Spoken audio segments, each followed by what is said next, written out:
नमस्कार श्रोताओं, शाम के ठीक 7:20 हुए हैं और ये समय है आपके अपने कार्यक्रम स्पोर्ट्स स्कैन का। आज के स्पोर्ट्स स्कैन के इस एडिशन के साथ मैं हूं आपका होस्ट और दोस्त सिद्धार्थ सिंह। तमाम खेल खबरों पर विस्तार से चर्चा करने के लिए स्टूडियो में आ चुके हैं वरिष्ठ खेल पत्रकार मनोज जोशी। मनोज, स्पोर्ट्स स्कैन कार्यक्रम में आपका स्वागत है। धन्यवाद।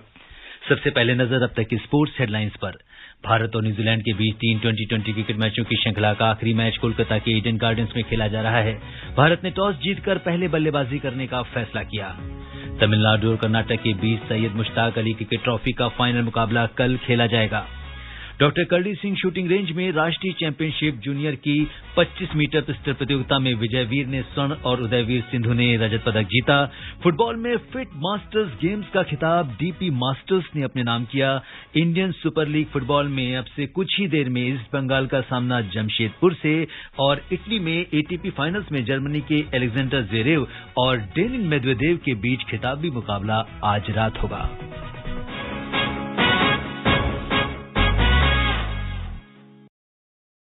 और सबसे पहले बात कर लेते हैं क्रिकेट की। भारत और न्यूजीलैंड के बीच 3 T20 क्रिकेट मैचों की श्रृंखला का आखिरी मुकाबला कोलकाता के ईडन गार्डन्स स्टेडियम में खेला जा रहा है। भारत ने टॉस जीतकर पहले बल्लेबाजी करने का फैसला किया है।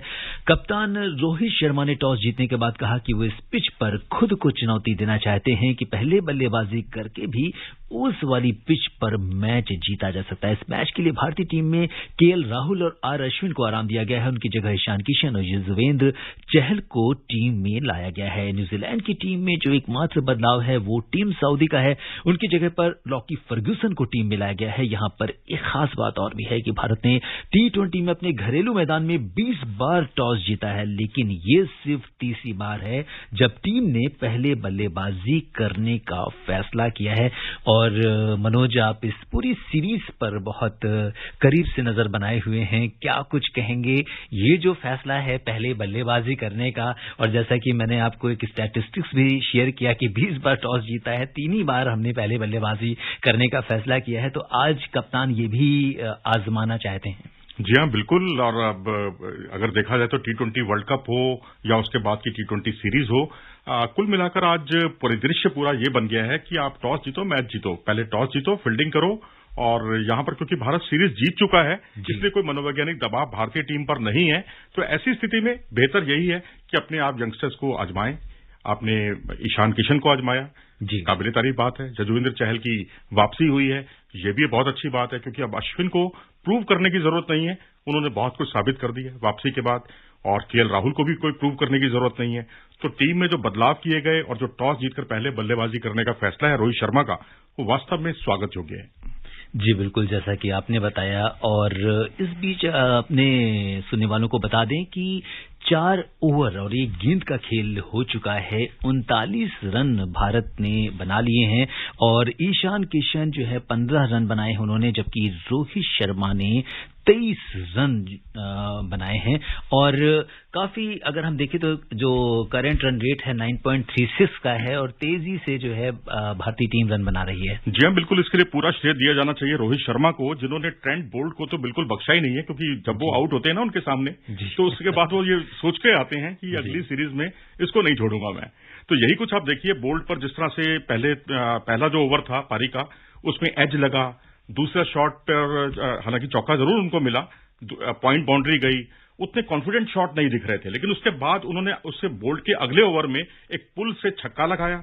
उसके बाद उन्होंने हाफ वॉली पर स्क्वायर लेग की दिशा में चौका लगाया। और फिर जब फर्गूसन आए, जो कि परिवर्तन के तौर पर इस टीम में शामिल किए गए हैं, जो टिम साउदी हैं उनकी जगह पर, और सेंटनर इस मैच में कप्तानी कर रहे हैं, उनको भी नहीं बख्शा और आते ही उन्होंने मिड ऑफ की दिशा में, मिड ऑफ के ऊपर से छक्का लगाकर अपने इरादे जाहिर कर दिए। और भाई जब एक तरफ से कहते हैं ना खरबूजे को देखकर खरबूजा रंग बदलता है, वही कुछ ईशान किशन के साथ भी देखने को मिला। उन्होंने भी एडम मिल्न के 1 ओवर में ही 2 चौके लगा दिए, एक एज का और एक स्लिप की दिशा में, तो स्टीयर किया था उन्होंने। तो कुल मिलाकर रन गति बहुत अच्छी है, बस नजर ना लगे। बिल्कुल सही बात है। और लीग से हटकर आज जो पहले बल्लेबाजी करने का फैसला किया है कप्तान ने, तो उस पर भी वो कायम हैं और उम्मीद करते हैं कि जिस तरह का जो कॉन्फिडेंस टीम ने दिखाया है वो उस पर पूरी तरह से खरे उतरेंगे और ये जो क्लीन स्वीप वाली जो बात होती है वो भारत के खाते में आने वाली है। जी हाँ, बिल्कुल। 2-1 के परिणाम से 3-0 का परिणाम बहुत अच्छा होता है। दोनों में बहुत जमीन आसमान का अंतर होता है और अब तो आपको पूरा हिसाब चुकता करने हैं, क्योंकि आईसीसी ट्रॉफी हो, आईसीसी वर्ल्ड टेस्ट चैंपियनशिप का फाइनल हो, और जब न्यूजीलैंड गए थे हम लोग, वहां भी 2 टेस्ट मैच हम उनसे हारकर आए थे, और यहां T20 वर्ल्ड कप में भी उसने हमारे कदमों पर बिल्कुल ब्रेक लगा दी थी वो मुकाबला। हालांकि उस मुकाबले में भी ईशान किशन खेले थे और रोहित शर्मा तीसरे नंबर पर बल्लेबाजी करने के लिए उतरे थे। केएल राहुल के साथ ईशान किशन ने पारी की शुरुआत की थी। तो यहां एक परिवर्तन के तौर पर अब केएल राहुल बाहर बैठे हैं, ईशान किशन ओपन कर रहे हैं। तो अब मैं समझता हूं न्यूजीलैंड को हराने का और क्लीन स्वीप करने का बहुत सही मौका है। बिल्कुल, तो उम्मीद करते हैं कि भारतीय टीम इस कसौटी पर खरी उतरेगी। और ये भी बता दें कि 2020 श्रृंखला के बाद दोनों देशों के बीच 2 टेस्ट मैचों की श्रृंखला का पहला मैच बृहस्पतिवार को कानपुर में शुरू होगा। क्रिकेट में ही रहते हैं, बात करते हैं सैयद मुश्ताक अली ट्रॉफी की। तमिलनाडु और कर्नाटक ने सैयद मुश्ताक अली ट्रॉफी के फाइनल में जगह बना ली है। दिल्ली के अरुण जेटली स्टेडियम में खेले गए पहले सेमीफाइनल मैच में वर्तमान चैंपियन तमिलनाडु ने हैदराबाद को 8 विकेट से हराकर फाइनल में प्रवेश किया। वहीं दूसरे सेमीफाइनल में कर्नाटक ने विदर्भ को एक जबरदस्त रोमांचक मुकाबले में 4 रन से हराकर फाइनल में अपनी जगह पक्की की। फाइनल मैच दिल्ली में कल खेला जाएगा। तमिलनाडु ने लगातार तीसरी बार फाइनल में प्रवेश किया है। कल के फाइनल के ऊपर सुनिए स्पोर्ट्स डेस्क की ये खास रिपोर्ट। कल सभी क्रिकेट प्रेमियों की निगाहें दिल्ली में होने वाले सैयद मुश्ताक अली ट्रॉफी के फाइनल पर लगी होंगी, जिसमें तमिलनाडु और कर्नाटक की टीमें आमने सामने होंगी। दरअसल सैयद मुश्ताक अली ट्रॉफी के इतिहास में तमिलनाडु और कर्नाटक टीमों ने सबसे ज्यादा जीत दर्ज की है। दोनों ने ही अब तक सबसे ज्यादा 69 मैच जीते हैं। ऐसे में सोमवार को फाइनल टक्कर में तमिलनाडु और कर्नाटक में जो भी टीम जीतेगी उसके हाथ खिताब तो लगेगा ही, साथ ही 70वीं जीत भी उसके हाथ लगेगी, जिससे सबसे ज्यादा जीत का रिकॉर्ड किसी एक के सिर सजेगा। तमिलनाडु और कर्नाटक के सफर पर एक नजर डालें तो ग्रुप स्टेज पर तमिलनाडु ने 5 मैच में से 4 जीते थे, जबकि 1 मैच गंवाया था। इस तरह उसके 16 अंक थे। वहीं कर्नाटक की टीम का भी यही हाल रहा है। इस टीम ने भी 5 मैच में से 4 जीते और 1 गंवाया था। नॉकआउट स्टेज पर तमिलनाडु ने पहले क्वार्टर फाइनल में केरल को 5 विकेट से 3 गेंद शेष रहते हराया था, जबकि कर्नाटक और बंगाल के बीच खेला गया दूसरा क्वार्टर फाइनल टाई हो गया था, जिसके बाद इस मैच का फैसला सुपर ओवर से किया गया, जिसमें कर्नाटक ने बंगाल को हराया था और सेमीफाइनल में जगह बनाई थी। तमिलनाडु और कर्नाटक के बीच सैयद मुश्ताक अली ट्रॉफी के फाइनल के दिलचस्प होने की एक और बड़ी वजह इन दोनों स्टेट टीमों की अपनी अपनी T20 लीग का होना भी है। कर्नाटक के पास KPL है तो तमिलनाडु का अपना TNPL है। सैयद मुश्ताक अली ट्रॉफी भी उसी T20 फॉर्मेट में खेला जाता है, जिसमें दोनों स्टेट टीमों की लीग होती है। ऐसे में देखना दिलचस्प होगा कि कल का दिन किस टीम के नाम रहता है। नीलम मलकानिया, स्पोर्ट्स कैन। जी हाँ, कल जो सुपर मंडे जिसे हम कह सकते हैं वो होने वाला है इस टूर्नामेंट के लिए। और तमिलनाडु और कर्नाटक जिस तरह से आमने सामने हैं, क्या कुछ लगता है मनोज आपको, क्या होने वाला है इस टूर्नामेंट में? देखिए, मेरी नजरें तो हैं कर्नाटक के मनीष पांडे पर, जिन्होंने बहुत उम्दा परफॉर्मेंस किया है इस पूरे टूर्नामेंट में। सुपर ओवर था, उसमें छक्का मारकर मैच जितवाया। अगले मैच में उन्होंने फिर अच्छी पारी खेली और अब T20 के लिए अपना दावा रखा है उन्होंने। और अगले साल अब 11 महीने रह गए हैं T20 वर्ल्ड कप के, जो ऑस्ट्रेलिया में आयोजित होगा। तो मनीष पांडे पर तो सबकी नजरें रहेंगी। वहीं विजय शंकर, जिन्होंने पिछले मैच में बहुत शानदार प्रदर्शन किया था तमिलनाडु के लिए, वो भी एक आकर्षण का केंद्र रहेंगे। लेकिन मेरी नजरें रहेंगी श्रवण कुमार पर, जो कि तेज गेंदबाज हैं तमिलनाडु के और दाएं हाथ के तेज गेंदबाज, जिन्होंने सेमीफाइनल में 5 विकेट चटकाकर अपनी मौजूदगी का एहसास कराया था। जी बिल्कुल, तो इस पर हमारी नजर बनी रहेगी। अंतर्राष्ट्रीय क्रिकेट परिषद यानी ICC ने आज अपने अंतरिम मुख्य कार्यकारी अधिकारी जोफ एलार्डिस को मुख्य कार्यकारी अधिकारी नियुक्त किया। एलार्डिस 8 महीने से ज्यादा समय से अंतरिम CEO के तौर पर सेवा दे रहे थे। आइए सुनते हैं स्पोर्ट्स डेस्क की यह खास रिपोर्ट।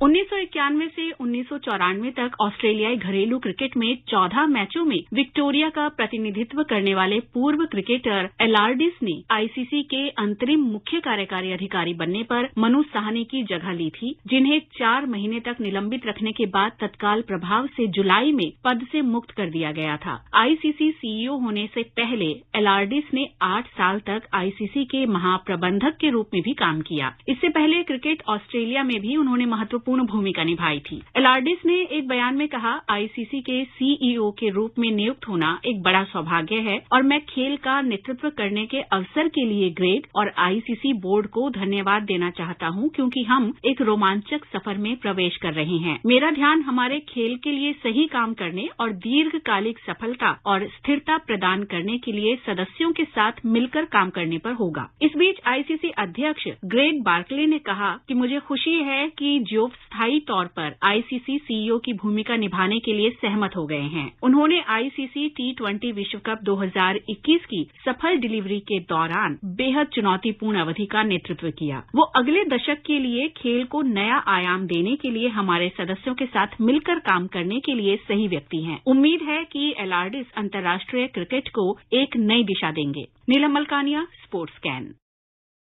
जी हाँ मनोज, अगर एलार्डिस की बात करें तो पीछे कोविड के दौरान और जिस तरीके से पूरा जो वर्ल्ड कप का आयोजन किया गया, इन सब में कठिन परिस्थितियों में काफी महत्वपूर्ण भूमिका रही उनकी क्रिकेट को आगे ले जाने में और चीजों को नियंत्रित रखने में। जी हाँ, बिल्कुल निश्चित तौर पर। और सबसे बड़ी बात यह है कि वो खुद क्रिकेटर रहे हैं। बेशक नेशनल टीम का प्रतिनिधित्व उन्होंने नहीं किया, लेकिन विक्टोरिया की ओर से ये नियमित खेलते थे। तो ये एक बहुत अच्छा साइन होता है कि जब कोई क्रिकेटर प्रशासनिक कार्य संभालते हैं, जैसे यहाँ सौरभ गांगुली हैं। और सौरभ गांगुली न सिर्फ बीसीसीआई के अध्यक्ष हैं, बल्कि वो टेक्निकल कमेटी में भी, और अब उन्होंने अनिल कुंबले की जगह ले ली है।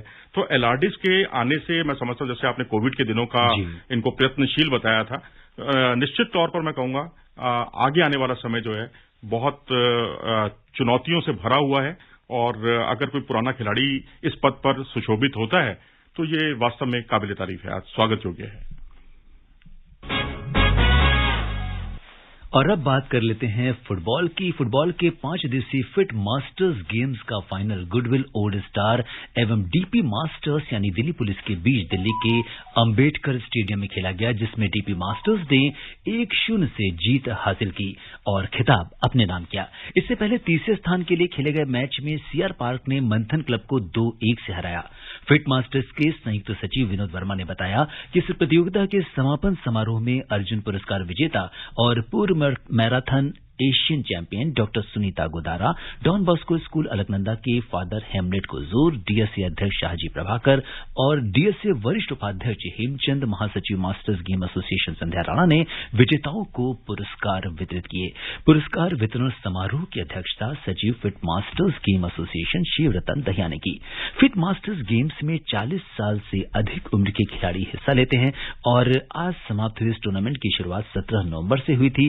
फिट इंडिया कैंपेन की दिशा में अगर देखें मनोज, अगर ये जो 40+ वाला जो मैच है बहुत ही इंटरेस्टिंग होता है और बहुत सारे लोग जो इस समय हमें सुन रहे हैं और वो ऐसा सोचते हैं कि 40+ हो गए हैं और थोड़ा सा कहीं ना कहीं दूरी बना ली है, तो ऐसा नहीं है। बिकॉज आपको फिट रहना है तो कुछ ना कुछ खेलना ही होगा। अपने आप को फिट बनाए रखने के लिए कोई उम्र नहीं होती। और मैं तो ये कहूंगा कि अगर कोई पुराने प्लेयर्स हैं, अगर उनको 40 को पार कर गए तब भी उनको निराश होने की जरूरत नहीं है। मैदान पर उतरें, अपने जलवे दिखाएं। और यदि आप क्रिकेटर या स्पोर्ट्स पर्सन नहीं भी हैं तो भी मैं समझता हूं कि उनके लिए भी ये बहुत अच्छा मंच है, क्योंकि इसके जरिए आप फिट रह सकते हैं। और प्रधानमंत्री का जो भारत सरकार का जो मुहिम है फिट रहने की, फिट इंडिया मूवमेंट, उसको और ज्यादा बल मिलेगा इस तरह के आयोजनों से। जी, फिट मास्टर्स गेम एसोसिएशन की जनरल सेक्रेटरी संध्या राणा ने इस टूर्नामेंट के बारे में आकाशवाणी समाचार को बताया। Actually, what we are doing is we have formed an organization called Fit Masters Games Association. This association is for 35+ and above. We are organizing games for them for their mental health, mental stress and tensions what these people are facing now these days. And this is basically for health and fitness and through sports. So for the first time what we have done is we have organized a football tournament, and so we have gathered the renowned players, the yesterday's players, but they've gathered here and they are generally into health and fitness, and they'll feel happy when they come. They feel really happy when they come on the ground, and they feel, and when they play with the other teams, they meet the other people. These people are really happy on the grounds. बिल्कुल, बहुत खास प्रसन्नता होती है जब अपने आप पुराने साथियों से मिलते हैं और इस तरह के टूर्नामेंट्स में हिस्सा लेते हैं। और इस अवसर पर उपस्थित अर्जुन पुरस्कार विजेता और Asian marathon champion Sunita Godara ने इस आयोजन पर प्रसन्नता व्यक्त की और उन्होंने आकाशवाणी समाचार को बताया। हेलो, नमस्कार। मैं doctor Sunita Godara, 92 Asian marathon champion. आज मैं गेस्ट ऑफ ऑनर भी थी और मैं फिट मास्टर्स की टीम के साथ में इन्वॉल्व हूँ। ये जो इनिशिएटिव है फिट मास्टर्स गेम्स एसोसिएशन का, ये एक बहुत ही बढ़िया इनिशिएटिव है क्योंकि इन्होंने शुरुआत की है फुटबॉल के टूर्नामेंट से। 40+ का फुटबॉल टूर्नामेंट हुआ जिसमें 16 टीम्स थी, क्योंकि मैं मैराथन चैंपियन हूँ। और आज ही मेरा डिस्कशन हो रहा था फिट मास्टर्स टीम के साथ कि मैराथन भी करने वाले हैं और एथलेटिक टूर्नामेंट भी करेंगे। देखिए, जब 30-35 ईयर्स के बाद प्रॉब्लम ये हो जाती है कि उसके बाद ना तो उतने फिट रहते हैं जितना ओपन कंपटीशन में होते हैं और कई लोग फिर छोड़ देते हैं। तो अगर इस तरह के टूर्नामेंट होते रहेंगे तो उसमें क्या होगा कि एक मोटिवेशन रहेगा 40+ के लोगों के साथ में, जैसे कि हम भी अपने रन्स में 35+, 45+, 55+ और 65+ तक के ग्रुप्स रखते हैं। बहुत कम टूर्नामेंट होते हैं मास्टर्स के, तो इस तरह के इनिशिएटिव जो फिट मास्टर्स एसोसिएशन कर रही है वो बहुत ही बेहतरीन है। और आज के टूर्नामेंट में मुझे उन लोगों को प्राइज देते हुए 3 टीम्स थी जिन्होंने फर्स्ट, सेकंड, थर्ड पोजीशन ली और 16 टीम्स ने इसमें शिरकत की, जो 3 दिन तक चला ये टूर्नामेंट। तो बहुत ही अच्छा रहा। और फुटबॉल की ही बात करते हैं। इंडियन सुपर लीग में इस समय ईस्ट बंगाल का सामना जमशेदपुर से चल रहा है। इससे पहले कल बेंगलुरु ने नॉर्थ ईस्ट यूनाइटेड को 4-2 से पराजित किया और तालिका में टीम के मोहन बागान शीर्ष पर है, वहीं बेंगलुरु दूसरे स्थान पर है। तो आज के मैच के बारे में मनोज। देखिए, अगर इस मैच की बात करें तो ये दोनों ऐसी टीमें हैं जिनमें काफी कुछ जिनमें क्षमताएं हैं, लेकिन इसे प्रूव नहीं कर पाए हैं, साबित नहीं कर पाए हैं। पिछले सीजन में ईस्ट बंगाल 9वें स्थान पर थी और जीत के लिए तरस गई थी। 20 में से महज 3 मैच इस टीम ने जीते हैं और वहीं जमशेदपुर का प्रदर्शन इनसे थोड़ा सा बेहतर रहा है। 6ठे स्थान पर रहे हैं ये और कुल मिलाकर अब इनके खिलाड़ियों पर बहुत ज्यादा उम्मीदें होंगी। डेनियल चीमा जो कि नाइजीरिया स्ट्राइकर हैं, उन पर उम्मीद होगी और उसके अलावा आमिर डेरवीसेविच, इनसे ज्यादा बहुत उम्मीद होगी। और वहीं जमशेदपुर की टीम जॉर्डन मरे, एलिसा सेबिया पर खास तौर पर नजर बनाए हुए है और लिथुआनिया के रिजुस वाल्स्किस अगर कुछ अच्छा प्रदर्शन कर दें तब तो फिर टीम की बल्ले बल्ले। बिल्कुल, तो देखना है कि आज के मैच में क्या कुछ होता है। आगामी AFC महिला एशियाई कप 2022 की अपनी तैयारियों के लिए भारतीय सीनियर महिला फुटबॉल टीम कल 4 देशों के अंतर्राष्ट्रीय टूर्नामेंट के लिए ब्राजील रवाना हो गई, जहां वो ब्राजील, चिली और वेनेजुएला के साथ मैच खेलेगी। हेड कोच थॉमस डे नर्बी ने टूर्नामेंट में होने वाले तीनों मैचों को महत्वपूर्ण बताया, साथ ही कहा कि अवसर हमें आगे बेहतर प्रदर्शन करने की प्रेरणा देगा। बात करते हैं शूटिंग की। पिस्टल शूटिंग में पंजाब के विजयवीर उदयवीर सिंधु ने आज नई दिल्ली के doctor Karni Singh shooting range में राष्ट्रीय चैंपियनशिप जूनियर की 25 मीटर पिस्टल प्रतियोगिता में स्वर्ण और रजत पदक जीतकर अपने राज्य को अंक तालिका में शीर्ष पर पहुंचा दिया है। विजयवीर ने 587 अंक अर्जित कर उदयवीर को 1 अंक से हराया। वहीं हरियाणा के शिवा नरवाल 582 अंक के साथ तीसरे स्थान पर है। पंजाब की टीम ने इस प्रतियोगिता में एक और स्वर्ण पदक जीता, जिसमें राजकंवर सिंह संधू, फतेहजीत सिंह और अमनप्रीत सिंह की तिकड़ी ने मिलकर 1717 के कुल स्कोर के साथ हरियाणा के 1715 अंकों को पीछे छोड़ दिया। और अब बात करते हैं एटीपी फाइनल्स की। इटली में खेले जा रहे एटीपी फाइनल्स में जर्मनी के अलेक्जेंडर ज़्वेरेव उत्साही दर्शकों के सामने सीजन के सर्वश्रेष्ठ टेनिस खिलाड़ियों में से एक बनकर सामने आए और आज इस जो ये टूर्नामेंट है इसका फाइनल मुकाबला खेला जा रहा है और फाइनल में अलेक्जेंडर ज़्वेरेव और डेनिल मेदवेदेव के बीच में ये जबरदस्त मुकाबला होने वाला है। मनोज, क्या कहेंगे इस पर? देखिए, बहुत अच्छी बात है। दोनों ऐसे खिलाड़ी हैं। ज़्वेरेव जो है बेसलाइन के बहुत अच्छे खिलाड़ी हैं और आगे आकर आक्रमण भी अच्छे तरीके से करते हैं, वॉली उनकी बहुत अच्छी होती है। और मेदवेदेव को अगर हम देखें तो एक ऑलराउंड खिलाड़ी हैं और उनका जो कोर्ट कवरेज है वो बहुत ही शानदार है।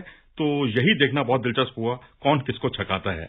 और जिस तरीके से अगर हम देखें तो ज़्वेरेव ने एंट्री मारी है फाइनल में, उन्होंने नोवाक जोकोविच को 3 सेटों में हराया है, तो वो भी एक बड़ी बात है, बहुत काबिल तारीफ बात है। अगर आप जोकोविच जैसे खिलाड़ी को हराते हैं तो उसके बाद आपके हौसले जो हैं बिल्कुल 7वें आसमान पर होते हैं और वही कुछ शायद मेदवेदेव के खिलाफ भी इस फाइनल में देखने को मिले। और श्रोताओं, समय अनुमति नहीं दे रहा कि हम कुछ और खेल खबरों पर चर्चा करें। मनोज, आप हमारे स्टूडियो में तमाम खेल खबरों पर हमसे चर्चा की, आपका बहुत बहुत धन्यवाद। धन्यवाद। श्रोताओं, स्पोर्ट्स कैन में आज के लिए बस इतना ही। अगर आप इस कार्यक्रम को दोबारा सुनना चाहते हैं तो लॉग ऑन कर सकते हैं हमारी वेबसाइट newsonair.gov.in पर। कल शाम 7:20 पर दोबारा मुलाकात के वादे के साथ इजाजत दीजिए अपने होस्ट और दोस्त सिद्धार्थ सिंह को। तब तक के लिए नमस्कार, शुभ रात्रि।